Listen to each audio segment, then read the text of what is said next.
नमस्कार दोस्तों, stock market studies में फिर से एक बार आपको बहुत-बहुत स्वागत है। मुझे बहुत दिनों से कमेंट्स आ रहा था कि सर आपने बहुत सारे कंपनीज़ के बारे में चर्चा की है, गवर्नमेंट्स कंपनी के बारे में चर्चा क्यों नहीं करते हैं? अगर मुझे गवर्नमेंट कंपनी के ऊपर निवेश करना ही है, तो मैं किस तरीके से कैटेगरीज़ कंपनी के ऊपर निवेश करूँ? तो देखिए, आपको सबसे पहले वो कंपनी को चूज़ करना है जो फ्यूचर में ग्रोथ सबसे ज़्यादा होने वाला है। अभी देखा जाए तो सबसे ज़्यादा ग्रोथ कहाँ पे होने वाला है? देखिए, सबसे ज़्यादा ग्रोथ देखा जाए तो रिन्यूएबल एनर्जी के ऊपर बहुत ज़्यादा फोकस गवर्नमेंट रखे है। इंफ्रास्ट्रक्चर डेवलपमेंट के ऊपर, रोड कंस्ट्रक्शन के ऊपर, इस तरीके से प्रोडक्ट के ऊपर, जल जीवन के ऊपर, तो इस तरीके से मिशन के ऊपर गवर्नमेंट का बहुत ज़्यादा फोकस है। तो जो कंपनी इस सेक्टर के ऊपर काम कर रहा है उसके ऊपर फोकस रखना चाहिए। तो आज मैं डिस्कशन करूंगा रिन्यूएबल एनर्जी के बारे में, क्योंकि रिन्यूएबल एनर्जी बहुत तेजी से ग्रोथ होने वाला है इंडिया में। क्योंकि इंडिया का टारगेट है कि अपकमिंग टाइम्स में आप देख सकते हैं इंडिया विल मतलब जो टारगेट लेके चल रहा है, जो अचीवमेंट का टारगेट लेके चल रहा है 500 गीगावाट रिन्यूएबल एनर्जी के ऊपर। तो ये एक बहुत बड़ा टारगेट है और वो भी टारगेट कब कंप्लीट करने वाला है? 2030 में। तो देखिए टारगेट कंप्लीट होगा कि नहीं होगा, मगर एक बहुत बड़ा टारगेट लेके चला है जो टारगेट बहुत ज़्यादा बूस्ट करने वाला है इस सेक्टर में। क्योंकि देखिए पावर का जो डिमांड है वो लगातार बढ़ते चले जा रहे हैं। अगर इस तरीके से बढ़ते रहे और उस मतलब पावर का जो कंजप्शन है उसको अगर कोल्ड के माध्यम से मतलब कोल के माध्यम से अगर फुलफिल किया जाए तो पॉल्यूशन भी बढ़ेगा और बहुत ज़्यादा एक कॉस्टिंग आएगा। क्योंकि कोल अगर माइनिंग किया जाता है, कोल बाहर से इंपोर्ट किया जाता है जिसका एक बहुत ज़्यादा खर्चा आता है, जिसके लिए पावर सेगमेंट में भी बहुत ज़्यादा खर्चा बढ़ेंगे। उसके साथ-साथ पॉल्यूशन तो वो अलग है। तो इस सारे चीज़ों को सामने देखते हुए गवर्नमेंट ने एक बहुत बड़ा टारगेट रखा कि 500 गीगावाट के ऊपर काम करने वाला है। तो आज मैं इसी से जुड़े हुए मैं 3 कंपनी के बारे में चर्चा करूँगा। देखिए, है तो बहुत सारे कंपनीज़, मैं 3 कंपनी के बारे में इसीलिए चर्चा करूँगा। ये तीनों कंपनी के मुझे लगता है अपकमिंग टाइम्स में एक बिग जर्नी देखने को मिल सकता है। तो चलो एक-एक करके सारे डिटेल्स को चेक आउट कर लेता हूँ। सबसे पहले मैं बात करूँगा पीएसयू कंपनीज के बारे में। पीएसयू कंपनीज के बारे में ही आज तीनों कंपनी के बारे में चर्चा करूँगा, क्योंकि जो रिन्यूएबल एनर्जी के ऊपर काम कर रहा है, साथ ही साथ हाइड्रोजन प्रोजेक्ट के ऊपर, साथ ही साथ मतलब हाइब्रिड प्रोजेक्ट के ऊपर भी काम कर रहा है, हाइड्रो प्रोजेक्ट के ऊपर भी काम कर रहा है। तो इसी तरीके से तीनों कंपनी के बारे में चर्चा करूँगा, जो टोटली पॉल्यूशन को ज़ीरो करके यहाँ पे काम कर रहा है। तो सबसे पहले जिस कंपनी के बारे में डिस्कशन करूंगा उसका नाम है गेल इंडिया लिमिटेड। तो गेल इंडिया लिमिटेड बेसिकली मेरे एक पसंदीदा कंपनी भी है। इसके ऊपर मैं खुद इन्वेस्टमेंट करके रखा हूँ। देखिए, मैं पीएसयू कंपनी के ऊपर ज़्यादा से ज़्यादा निवेश नहीं करता हूँ, मगर गेल कंपनी मुझे सबसे ज़्यादा इसीलिए अच्छा लगता है क्योंकि कंपनी का जो टारगेट है, कंपनी का जो थिंकिंग है वो अलग है। क्योंकि कंपनी बेसिकली सीएनजी, एक नेचुरल गैस मैन्युफैक्चरिंग में एक लीडर प्लेयर है। इंडिया में सबसे बड़े लीडर प्लेयर है मतलब नेचुरल गैस बनाने में। उनमें से सबसे ज़्यादा सीएनजी इसी कंपनी बनाते हैं। आप सभी जानते हैं, कुछ ही दिन पहले एक अपडेट भी आया था कि बजाज ने फर्स्ट टाइम इंडिया में नहीं ऑल ओवर वर्ल्ड में बजाज ने क्या किया, सीएनजी बाइक मार्केट में लॉन्च कर दिया। तो सीएनजी में चलने वाला फर्स्ट बाइक इंडिया में लॉन्च किया है, वो भी बजाज बजाज ऑटो ने इस लॉन्च किया है। इस बाइक का डिटेल्स आप जाकर देख सकते हैं, जहाँ पे 2 लीटर का सीएनजी टैंक है और 2 लीटर का पेट्रोल का टैंक है। तो कहने का मतलब है कि सीएनजी में जब 4 व्हीलर्स भी चल रहा था और ऑटो भी चल रहा था, 3 व्हीलर्स भी चल रहा था, आज बाइक्स भी सीएनजी के ऊपर चलने वाले हैं। तो कहने का मतलब है कि सीएनजी का जो डिमांड है, जो बहुत सारे लोग कह रहे थे कि ईवीज आ जाएगा तो सीएनजी खत्म हो जाएगा, ऐसे बिल्कुल नहीं। सीएनजी का जो डिमांड है वो और भी ज़्यादा बढ़ने वाला है, क्योंकि ये भी कंपनी बता रहा है कि 1 लीटर पेट्रोल में मतलब 1 लीटर सीएनजी में 125 किलोमीटर तक जाएगा। तो इतना बड़ा टारगेट कंपनी रखे है, तो सोचिए इंडिया में तो यही सबसे बड़ा दिक्कत है कि उसको ज़्यादा किलोमीटर जाना है, हाई लोड करके जाना है और कम प्राइस में जाना है। तो इस चीज़ों के लिए मतलब कंपनी एक बहुत बड़ा इनिशिएट अचीवमेंट किया। तो बेसिकली मैं इस कंपनी के ऊपर मैं आपके साथ शेयर करूं तो डिटेल्स में आप देखेंगे तो गेल इंडस्ट्रीज लिमिटेड के बारे में आज मैं चर्चा करूंगा, क्योंकि गेल इस सेक्टर के ऊपर लीडर प्लेयर से नहीं है। कंपनी के ऊपर कुछ गुड पॉइंट्स भी है जो मैं आपके साथ शेयर करूंगा। तो चलो एक एक करके देख लेते हैं। देखिए, गेल का जो टारगेट है 10 मेगावाट ग्रीन हाइड्रोजन प्लांट के ऊपर, और वो भी कहाँ पे, मध्य प्रदेश के ऊपर। मतलब 10 मेगावाट का ग्रीन हाइड्रोजन प्रोजेक्ट के ऊपर कंपनी काम करने वाला है। तो बेसिकली कंपनी इसी तरीके से बहुत सारे अलग अलग प्रोजेक्ट के ऊपर काम कर रहा है, जो कंपनी को आगे बूस्ट करने के लिए काफ़ी है। साथ ही साथ ये भी देखेंगे तो बजाज ऑटो में पहले ही बोल चुका हूँ कि यहाँ पे उन्होंने सीएनजी बाइक लॉन्च किया है, जिसके चलते डायरेक्टली फायदा मिलेगा सीएनजी कंपनी के ऊपर। और सीएनजी का लीडर प्लेयर कौन है? देखा जाए तो गेल लिमिटेड। क्योंकि बहुत सारे लोगों का ये भी डाउट है कि सीएनजी का लीडर प्लेयर, सीएनजी तो आप लीडर प्लेयर बोल रहे हैं, इसमें से आईजीएल एमजीएल वो भी तो सीएनजी के ऊपर काम करते हैं। तो देखिए आईजीएल और एमजीएल के ऊपर इन्वेस्टर अगर देखेंगे तो गेल इंडस्ट्री से आपको मिलेगा। एक बार आप आईजीएल एमजीएल को देखना। चलो मैं एक बार आपको दिखाई देता हूँ। अगर आईजीएल के में इन्वेस्टर के बारे में बात करूँ तो अगर प्रोमोटर को देखेंगे तो कौन है? गेल इंडिया लिमिटेड, जिसके पास 22% होल्डिंग है। उसी तरीके से अगर एमजीएल को मैं एक बार आपके सामने ओपन कर लूँ और इन्वेस्टर के डिटेल्स दिखा दूँ तो उसका प्रोमोटर कौन है? गेल इंडस्ट्रीज लिमिटेड, जिसके पास 32% होल्डिंग है। तो ओवरऑल मेन मदर प्लेयर कौन है? गेल इंडस्ट्रीज लिमिटेड। तो गेल के ऊपर आप फोकस रखना, क्योंकि गेल का जो बिजनेस है वो बहुत स्ट्रांग है और फ्यूचर में बहुत ज़्यादा ग्रोथ होने का चांसेस है, क्योंकि गेल एक नेचुरल गैस मैन्युफैक्चरिंग में एक लीडर प्लेयर है। अगर इसका रेवेन्यूज के बारे में बात करूँ तो आप देख सकते हैं कंपनी का नेचुरल गैस के ऊपर 76% बिजनेस हो रहा है। साथ ही साथ सिटी गैस के ऊपर 7%, नेचुरल गैस ट्रांसमिशन के ऊपर 6%, पेट्रोकेमिकल्स के ऊपर 5%, अदर्स के ऊपर 3%। तो ओवरऑल 100% इंडिया में ही काम कर रहा है। और कंपनी का मार्केट शेयर के हिसाब से आप देख सकते हैं, गैस मार्केटिंग के ऊपर 53%, गैस ट्रांसमिशन के ऊपर 68%, साथ ही साथ एलएलडीपी के ऊपर 18%, एचडीपी के ऊपर 24% कंपनी का कैपेसिटी है। तो कंपनी का ग्रोथ कितना हो रहा है? अगर मैं ग्रोथ के बारे में बात करूँ तो आप देख सकते हैं कंपनी का आरओई एंड आरओसी दोनों ही एक पॉजिटिवली ग्रोथ हो रहा है, क्योंकि गवर्नमेंट कंपनी है। इसी तरीके से रेंज आपको दिखेगा। प्रॉफिट मार्जिन थोड़ा सा वीक हो चुके हैं और डेप्थ ऑब्वियसली बहुत कम है। सरकारी कंपनी में डेप्थ कम है, ये सबसे पहले गुड पॉइंट्स है, प्लस पॉइंट है, जिसके चलते मैं इस कंपनी के ऊपर ट्रस्ट करता हूँ। बेसिकली इस कंपनी के ऊपर जो फाइनेंशियल डिटेल्स है वो मैं आपके साथ शेयर करूँ तो कंपनी 1,40,000 करोड़ का कंपनी बन चुके हैं। वैल्यूएशन एकदम सस्ते में है, आरओसी आरओई ठीक है, इनकम जबरदस्त है, डेप्थ एकदम कम है और प्रोमोटर के पास होल्डिंग्स भी अच्छा खासा है। अर्निंग पर शेयर भी 15 रुपीज़ के आसपास देखने को मिला, वो एक बेस्ट तरीके से देखने को मिला है। सेल्स के आंकड़े के बारे में बात करूँ तो लगातार सेल्स बढ़ते चले गए। इस बार भी थोड़ा सा सेल्स कम हुआ, कोई बात नहीं। सेल्स कम होने के बाद भी कंपनी प्रॉफिट को हाइस्ट किया, क्योंकि सेल्स कम हुआ तो क्या हुआ, कंपनी एक्सपेंस को मेंटेन किया, जिसके चलते कंपनी हाइस्ट प्रॉफिट जनरेट किया। और इसीलिए कंपनी के सेल्स नेगेटिव है मगर प्रॉफिट बहुत तगड़ा है, इसलिए कंपनी एक साल में 100% का रिटर्न दे चुके हैं। कंपनी के बैलेंस शीट के बारे में बात करें तो कंपनी का जितना कर्जा है उससे कई गुना ज़्यादा रिजर्व एंड कंपनी का फिक्स्ड एसेट है। उसी तरीके से अगर इन्वेस्टर के बारे में बात करूँ तो प्रोमोटर से लेकर एफएसडीएस पब्लिक हर किसी व्यक्ति इस कंपनी के ऊपर निवेश करके रखे हैं। क्यों निवेश किया है? क्योंकि कंपनी के ऊपर अच्छा खासा डिविडेंड यील्ड भी मिलता है और अच्छा खासा रिटर्न भी मिल रहा है। कंपनी 2.47% के आसपास डिविडेंड यील्ड भी देखने को मिला। अभी गेल के चार्ट के पैटर्न के बारे में बात करें तो गेल देखिए लगातार हाई करते चले जा रहे हैं।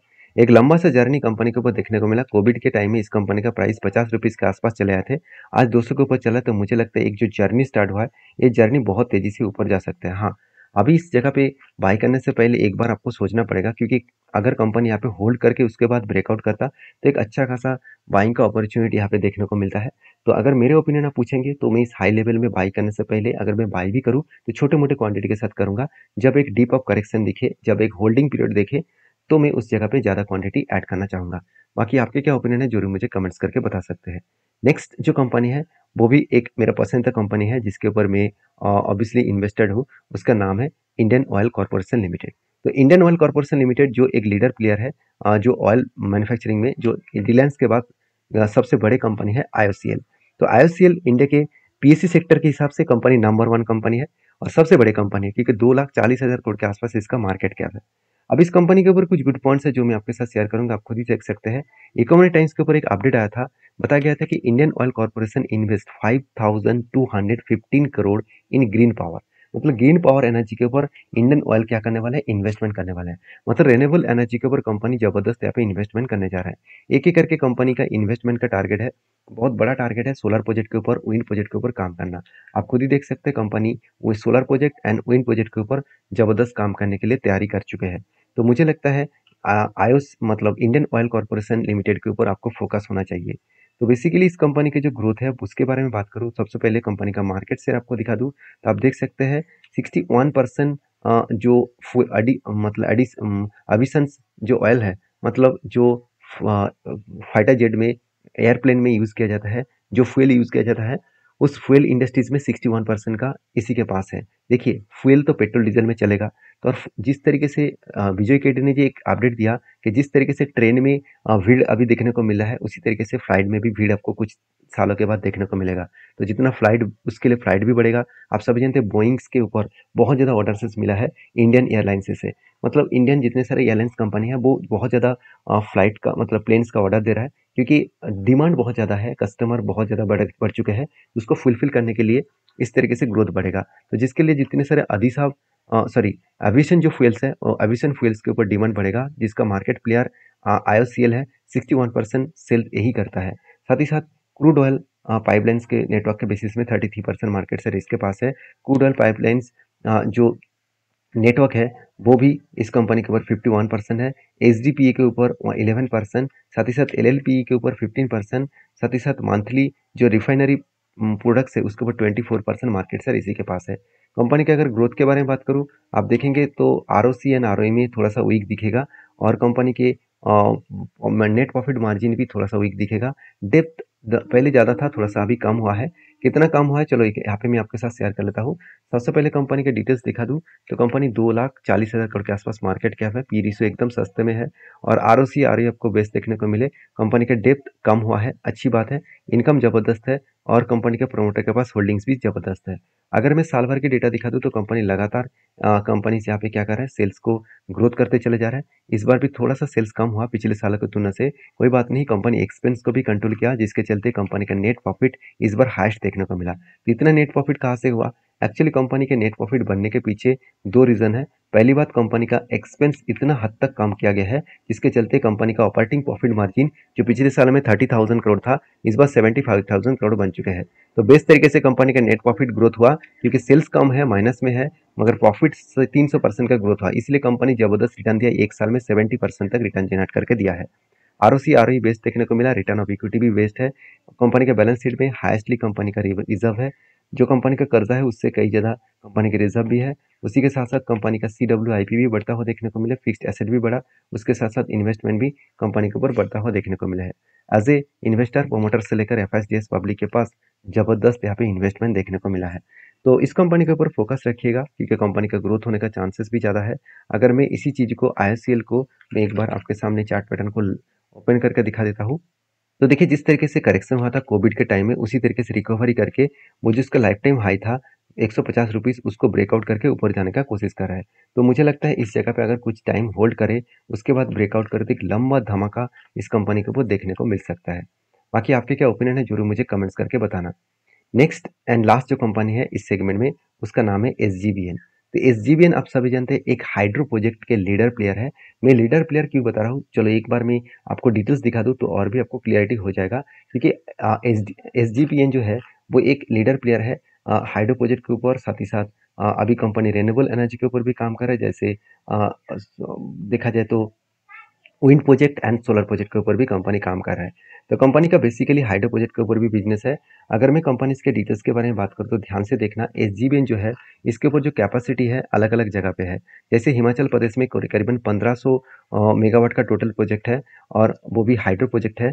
आप देख सकते हैं हिमाचल प्रदेश में और एक जगह पे 412 मेगावाट का वो भी हाइड्रो प्रोजेक्ट है। और साथ ही साथ सोलर प्रोजेक्ट कितना है, उत्तर प्रदेश में 75 मेगावाट्स का, और सोलर प्रोजेक्ट गुजरात में कितना है 5.6 मेगावाट का। Power project, wind power project Gujarat में है 50 मेगावाट का। साथ ही साथ विंड पावर प्रोजेक्ट महाराष्ट्र में 47.6 मेगावाट का। साथ ही साथ पावर प्लांट जो है इसका solar power plant Himachal Pradesh में 1.310 के आसपास। साथ ही साथ आप देखेंगे तो हाइड्रो पावर प्लांट और दो जगह पे है, उत्तर सॉरी उत्कर्ष उत्तराखंड एंड उसके साथ साथ जो हिमाचल प्रदेश है उसमें 66 एंड 60% 60 मेगावाट के आसपास। तो कंपनी किस तरीके से ग्रोथ कर रहा है आपको एक झलक यहाँ पे देखने को मिला है। उसके साथ साथ आप ये भी देखेंगे तो इस कंपनी ने किस तरीके से ग्रोथ करने का टारगेट रखा, आप देख सकते हैं। कंपनी एक लंबा सा प्रोजेक्ट लेके रखा है। आप यहाँ पे SGBN green energy limited develop solar project of more than 1.3 gigawatt, megawatt नहीं गीगावाट है, और वो भी महाराष्ट्र में। तो एक ऑब्वियसली बहुत तगड़ा प्रोजेक्ट है, क्योंकि गवर्नमेंट का प्रोजेक्ट है। आप देख सकते हैं यहाँ पे गवर्नमेंट का जो प्रोजेक्ट है, जो उसी प्रोजेक्ट के ऊपर कंपनी काम करने वाला है। तो जो काम कहाँ पे होगा, नासिक में, सोलापुर में और अहमदनगर में और पुणे में। कुल मिलाकर टोटल इन्वेस्टमेंट करेगा कंपनी 7,400 करोड़ के आसपास। तो बिग एक अपॉर्चुनिटी इस कंपनी एक बिग डील साइन कर चुके हैं, ऑलमोस्ट डील साइन हो चुके हैं। तो जल्द से जल्द इस कंपनी प्रोजेक्ट के ऊपर काम करना स्टार्ट कर देंगे, और मुझे लगता है इस प्रोजेक्ट के ऊपर जब काम होगा तो एक बहुत बड़ा जर्नी कंपनी के ऊपर देखने को मिल सकता है। अभी चलो कंपनी का फाइनेंशियल डिटेल्स और बाकी डिटेल्स भी देख लेते हैं। अगर एसजीवीएन के में एक बार मार्केट शेयर के बारे में बात करूँ तो आप देख सकते हैं कंपनी के इलेक्ट्रिसिटी जेनरेट के ऊपर उतना ज़्यादा मार्केट शेयर नहीं है, मगर कंपनी टोटली एनर्जी सेल्स के ऊपर काम करते हैं 100% और इंडिया में ही 100% काम कर रहा है। अगर कंपनी के ग्रोथ के बारे में बात करूँ तो आरओसी एंड आरओई में थोड़ा सा करेक्शन देखने को मिला, जो बाकी पीएसयू कंपनी के ऊपर भी देखने को मिला है। नेट प्रॉफिट मार्जिन बहुत तगड़ा हो चुका है, कर्जा थोड़ा सा है 1% के आसपास। अभी कंपनी के डीपली बात करूँ तो कंपनी का मार्केट कैप 55,000 करोड़ के आसपास है। वैल्यूएशन थोड़ा सा मुझे हाई लगा, कितना हाई है, एक बार मैं इस वैल्यूएशन पी रेशियो के बारे में चर्चा करूँ तो आप देख सकते हैं इसका पी रेशियो एकदम टॉप लेवल में है। तो एक बहुत बड़ा करेक्शन होने का भी चांसेस देखने को मिल सकता है, क्योंकि इस हाई लेवल में बाय करना थोड़ा सा रिक्सी जोन है। मैं आरओ में उतना खासियत देखने को नहीं मिला, इनकम जबरदस्त है और डेप्थ थोड़ा सा ज़्यादा है और प्रोमोटर के पास होल्डिंग्स भी अच्छा खासा है। अगर मैं साल भर के डेटा दिखा दूँ तो कंपनी का सेल्स बढ़ता हुआ देखने को मिले, एक्सपेंस मिटाने के बाद कंपनी का नेट प्रॉफिट भी यहाँ पे थोड़ा सा पॉजिटिवली देखने को मिले। तो सारे पॉइंट्स कंपनी को पॉजिटिवली ग्रोथ देखने को मिले हैं। अभी कंपनी के ऊपर जो इन्वेस्टर है, प्रोमोटर से लेकर एफएसडीएस पब्लिक के पास अच्छा खासा यहाँ पे इन्वेस्टमेंट देखने को मिला है। तो बेस्ट तरीके से यहाँ पे सिचुएशन देखने को मिले और इसी बेसिस में कंपनी के ऊपर आपको फोकस होना चाहिए। अगर एस जी वी एन के ऊपर बात करूँ तो आप देख सकते हैं किस तरीके से एस जी वी एन के ऊपर ग्रोथ यहाँ पे देखने को मिला है। लगातार एक लंबा जर्नी आपको देखने को मिला, जो 2620 कोविड के टाइम में 19 रुपीज़ के 15 रुपीज़ के आसपास था, वो आज 170 रुपीज़ तक जा चुके हैं। मतलब कोविड के लेवल से अगर मैं टॉप लेवल तक देखूँ तो ऑलमोस्ट कंपनी 800% का रिटर्न दे चुके हैं। तो अभी मुझे चाहिए एक होल्डिंग, यहाँ पे कुछ टाइम बिताए उसके बाद ब्रेकआउट करे तो मैं जरूर इस कंपनी के ऊपर डिसीजन लूंगा। फाइनली मैं सारे कंपनीज के बारे में आपके साथ एजुकेशन पर्पस में चर्चा किया हूँ।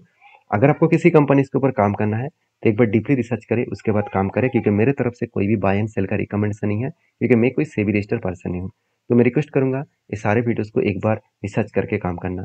तो इस वीडियो की जानकारी अगर अच्छा मिले तो प्लीज़ दोस्तों के साथ भी शेयर करना और चैनल को सब्सक्राइब भी करना और एक लाइक जरूर कर देना। मिलते हैं नेक्स्ट वीडियो में, तब तक के लिए धन्यवाद।